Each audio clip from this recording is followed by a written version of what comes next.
આપનું સ્વાગત છે। સાબરકાંઠા જિલ્લા પંચાયત હિંમતનગર ખાતે 15મા નાણાં પંચની ગ્રાન્ટમાંથી મંજૂર કરાયેલ ટ્રેક્ટર તથા ઈ-રિક્ષાને અપાઈ લીલી ઝંડી।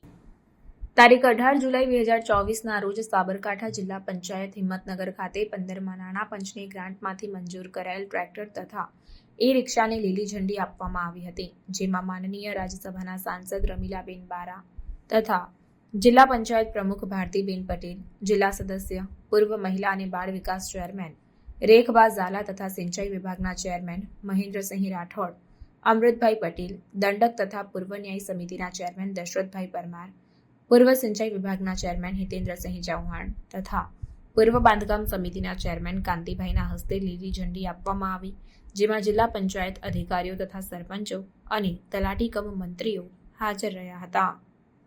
રિપોર્ટર મિનેશભાઈ વ્યાસ, તલોદ।